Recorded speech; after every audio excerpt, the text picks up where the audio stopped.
there.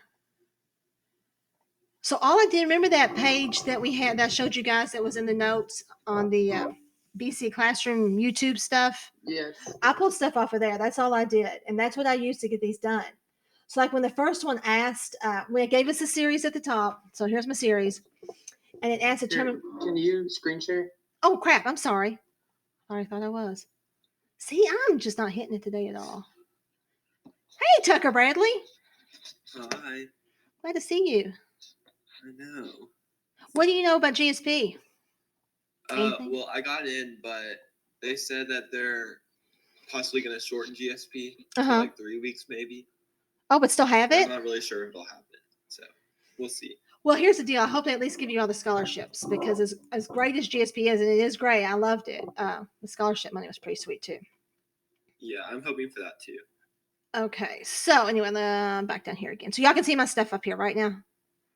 Yes. Okay. Yes. So when it asks if it converges or diverges, I immediately go to that convergence test of a geometric series. I look at this because I'm looking at this. I'm thinking, okay, if R is the absolute value of R is less than 1, if the absolute value of R is greater than or equal to 1, that tells me if I converge or diverge. So when I'm looking at this problem, the first thing I got to do is I got to kind of make it look like how I want it to look, or I've got to do something. Oh, I've got to do it when it's x equals 1. So if x equals 1, I'm going to come in here and I'm going to say summation n equals 0 to infinity, and I'm just going to have 5 on top. I'm going to have 1 plus 3 to the n over negative 6 to the n. Y'all good with that? So we end up with what? We have 5, 4 to the nth power over negative 6 to the nth power. Well, then I can take those two. They have the same exponents. So I can make it 5 negative 2/3. I just reduced negative 4/6 down to the nth power. And then I have it looking like a geometric series. I've got my A and I've got my R. So then my R is a negative 2/3 if I take the absolute value of R. So I'm going to take the absolute value of that and get 2/3. And 2/3 is less than 1. So I know I'm going to converge. Now, honestly, when I was looking at some of your stuff, I wasn't really sure. Talk to me about, is there other ways to do it? But that's the way I know how to do it. Wait, give me just a second. You're fine. So is this the Big 10 one? No. Okay. No. This is just your quiz from Friday. But I guess what were you all attempting to do? I mean, was it something like this and I just missed it? I worked it out that way, but I got positive 2/3 instead. I think I messed. So I did it. Nick and I we kind of like talked about some of like the stuff we got, and the way we worked it out was we did it like we found the interval of convergence, and then saw if our our x value was inside. Yeah, if the x value was inside of the interval of convergence. Okay, well, I mean, I guess you could do it that way too. I just always go straight to this. I just like if they want to converge or diverge, I just go straight to try to get it into the form of the geometric series, the AR to the n thing, and if I can get it to that form, then I just I use this in this blue square.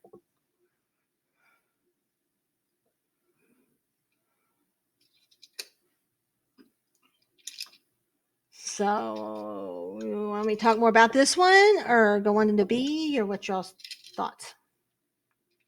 Was this on AP Classroom? Because I cannot find my work for this anywhere. I don't know what I did. I think it was on Google Classroom.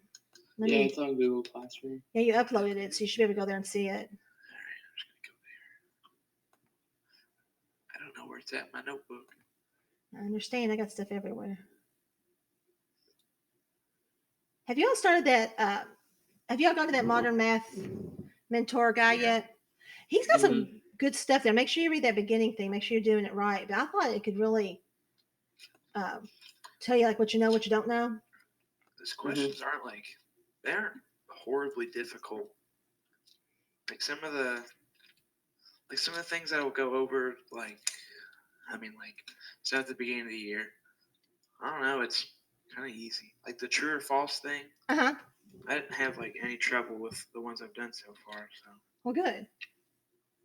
What are y'all thinking about Tony Reeder and Brian Passwater? Those are the AP Classroom guys, right? Yeah. They're pretty good too. I tell you what, they've got the BC stuff by far has the best support stuff. That stuff at the bottom that I showed y'all the other day by far has the best stuff there.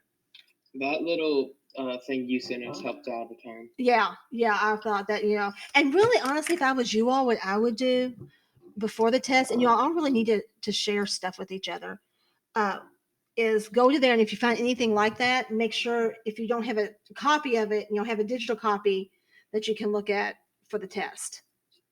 Get as much support materials as you can. So I'm going to tell you what, Symbol Lab, I don't remember who was, if it was, I guess it was the AB people that called out, said Symbol Lab, Wolfram Alpha, they are making things specifically that will not work on those.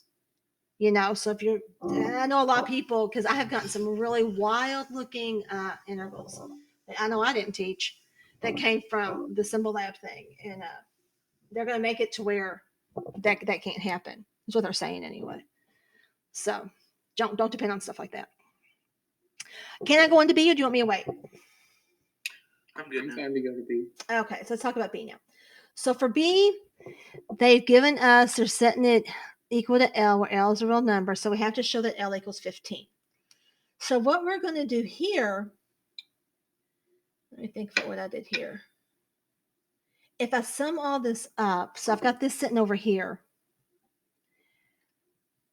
So I'm trying to think remember what I did.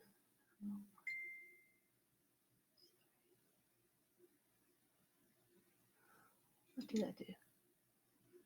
A over R, 5 over 1. 1 minus R. Oh, I'm so stupid. Am I stupid? I might be stupid. I'm stupid. Okay. I'm going to come up here and I'm going to go ahead. You know how I came down here and I put the 1 in and I got the negative 2/3? I'm going to come up here and kind of do the same thing, but before I'm not going to put a number in.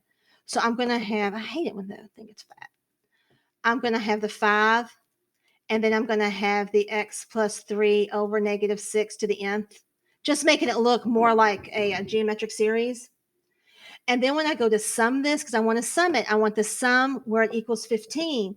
So I'm going to have my A is the 5 over 1 minus R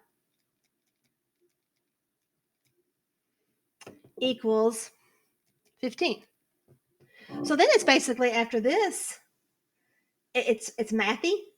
So now if it's mathy, what I'm going to do here is I'm going to have to combine like terms and all that kind of stuff.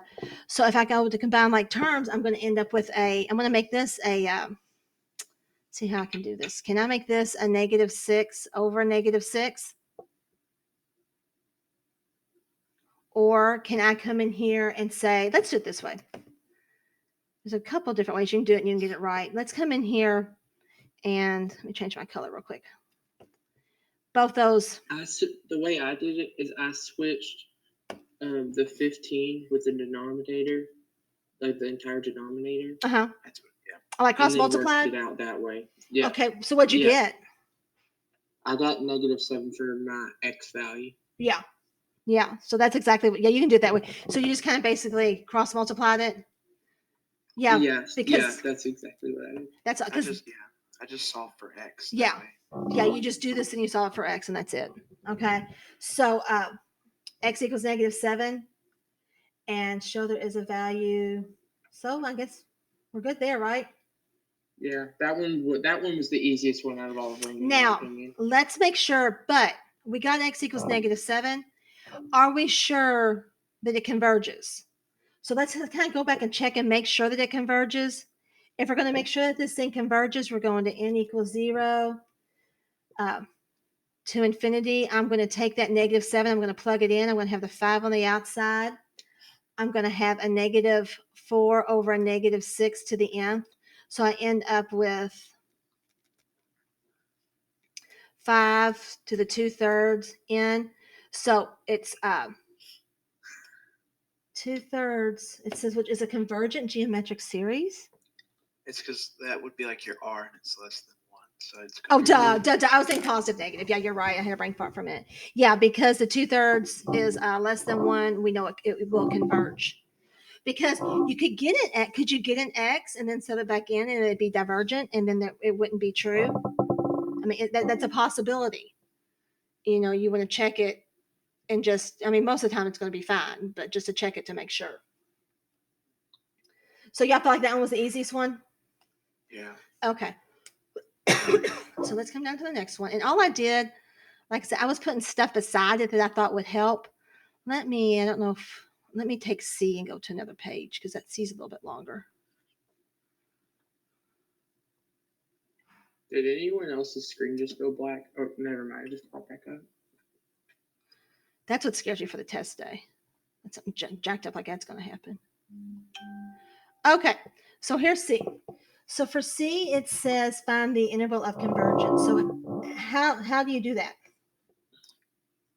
That's the Input n plus 1 over n. Yeah. Okay, so if I come in here and I say, is it the limit of it? Isn't it the limit as n approaches infinity of the absolute value? And I'm going to say, pretend like that's a straight line, d to the n plus 1 over d to the n. Okay, so if I do that, I'm going to have the limit as n approaches infinity of the absolute value of d to the n plus 1.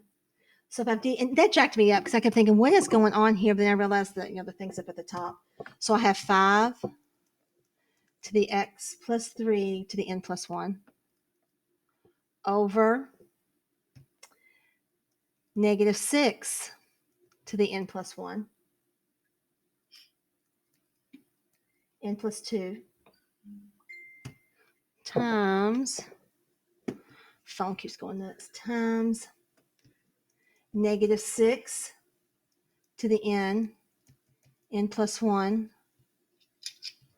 1.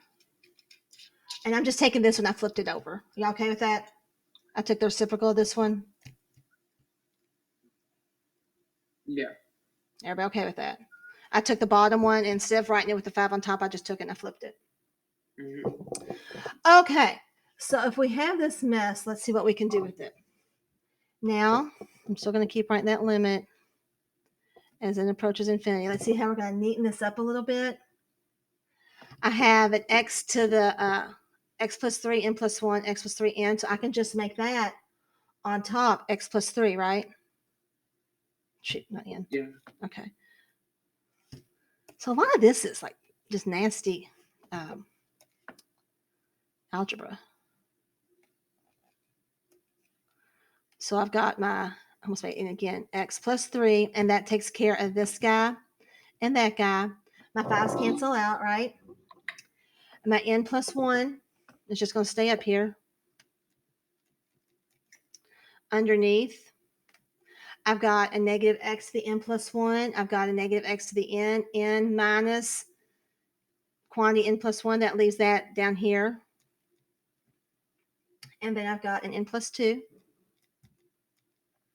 And again, absolute value it. Okay. Now, the n plus 1, n plus 2, is there anything I can do with that? Is it okay? Are you all okay with me? I don't think so. No. Well, let me see if this is mathy enough, if this isn't allowed in math world. So you've got that, and I've got the n plus 1 over n plus 2.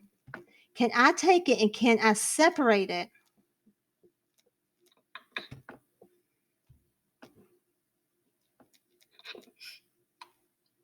Oh, I'm stupid. That shouldn't be an n there anymore. That should be a 6 because we had n minus 1. See how I separated those? And that's allowed. That's good limit stuff there. Now, what is this going to reduce down to? 0.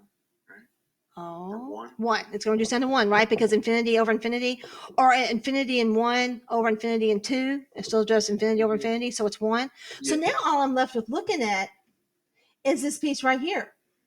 So now I'm going to say, okay, to converge the absolute value of x plus 3 over 6 has to be less than 1. Yes? Mm-hmm. And then I'm going to say, I'm going to say negative 1 less than x plus 3 over 6 less than 1.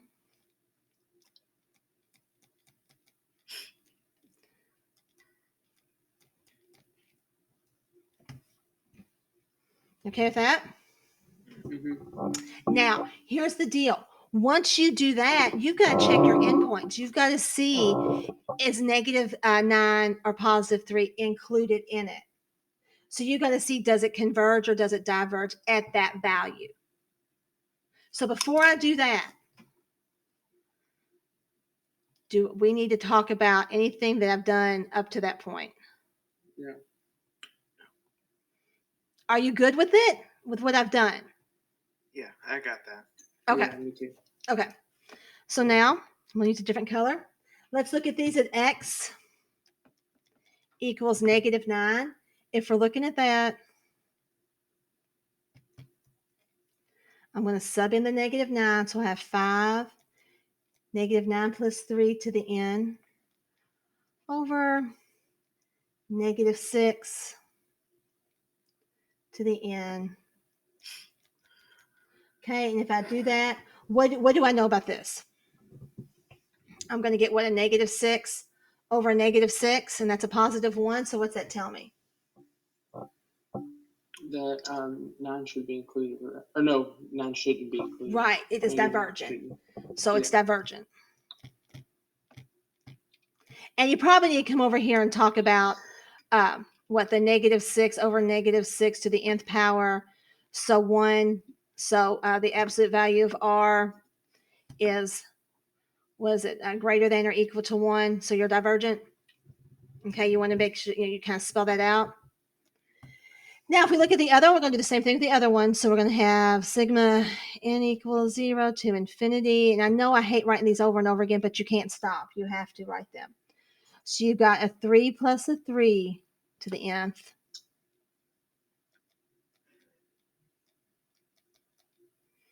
Okay.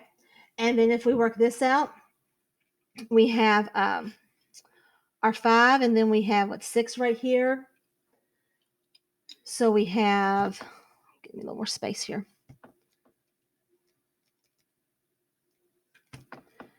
Our 5 and over our n plus 1. And then we have 6 over negative 6.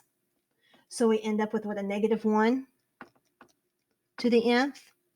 So the absolute value of r is what, less than 1? Oh, or equal to? What happens here, you all? Just I put that 3 should be included. Why? Because you have to say why. I just said that it was that whenever you plugged it back in, it was less than a 1. But I didn't explain it very well. Let's look up here. Let me pull this one thing down because I don't want to. I know I have to use the, where did my AST go? My alter. What's AST? Help me real quick, you all. like alternating series. Yes, you have to use that on this one. And I'm hitting a brain fart right now because I know I end up with this. So by the alternate series test, it converges. But why? You want to help me out? Y'all have in front of you alternate series test? It's just because as you approach infinity, it's just gonna keep getting smaller and smaller. It's like like the -1 to the nth power makes it like alternate up and down, but with the n plus 1, the denominator, you're getting closer and closer to 0. Very good. Yeah. So you want to talk there about, that it converges, because so somewhere in here you're going to have to talk about. We're not going to use that. We're going to say converges by the alternate series test. So your answer ends up being -9 to 3 bracket. So you have to have the parentheses here because it was divergent at that endpoint, and you have to have the bracket because it was convergent by the alternating series test. And that's a lot. So want to talk about more about that, or is that better? That one's good for me. Tucker, you still here? Did he leave us? Did Tucker leave? He's just muted. Oh. He may have forgot. I'm saying his voice. He's not paying attention to me. Okay. Anyway, if y'all are good with that one, I'm going to jump over the other one. And again, I'm recording this, so if you need to look back on it later on, you can. Okay. Okay. The last one is D. Let it be function is twice differentiable. If the first 3 terms are centered at -3, we have to find the second derivative. So I went ahead and put this here. Okay, because we're talking about that Taylor polynomial. And then if I'm looking at what I'm going to do, I'm going to look at my first 3 terms. So to find my first 3 terms, I'm summing up. I'm starting at 0. I'm going to infinity of d to the nth, because that's what we're looking at right here. And I'm going to look at my first three of them. So I'm going to have 5 x plus 3 to the 0 over -6 to 0. So all I'm doing is just subbing in my n. So there's the first one, plus 5 x plus 3 to the first, -6 to the first, times 2, plus 5 x plus 3 squared over -6 squared times 3. So you good with that? So what we end up with here now, anything to the 0 power is 1. So I got a 5 from the first term. My second term gives me a negative, because we got the negative right there, 5 x plus 3 over 12 plus 5. Underneath we have 36 times 3, which is 108. 108 x plus 3 squared. And it just keeps going. We're just looking at the first 3 terms because that's what they were talking about. So if I'm over here looking, when I'm over here just looking at this, if I have the second derivative over 2 factorial x minus c squared, well, we're centered about -3. So I've got x minus a -3 squared right there. So can I come down here and say the second derivative at -3 over 2 factorial equals 5 over 108. Yeah. Okay, and then I did this. I just multiplied wrong for my last term. okay. Yeah, I did too. I said 36 times 3 was 70. So Okay. So was this kind of what you're wanting today? Kind of going through this? Yeah, just go through it because I didn't do very hard on it. So. Do you see how you can do better? Because it sounds like it sounds like you're flirting with the right thing. Just you really got to make sure that you are doing it like how they expect to see it, I guess. Mm-hmm. I need to do a better job of explaining my answers too. Okay. Okay. Well, what else y'all want to talk about? Or is that enough brain fry for today? Mm-hmm. Thank you. You're welcome. Now, listen, if you want me to go over more of this stuff with you, I need a day or 2 to make sure that I sound intelligent enough to, I can pick up any AB calculus thing and pretty much run with it. But this stuff, I need a couple days to make sure that I sound halfway intelligent while I do it. But I don't mind getting on here once a week, twice a week, whatever y'all want. If there's certain ones you want me to kind of walk through with you. Okay. Right. Just ask. Okay. Yes, ma'am. Okay. Okay. Well, guys, it's good to, I wish I could see you. Gosh, I miss seeing everybody. I will talk to you all later. Okay. See you, Mr. Jones. Bye. See ya. Thank you. No problem.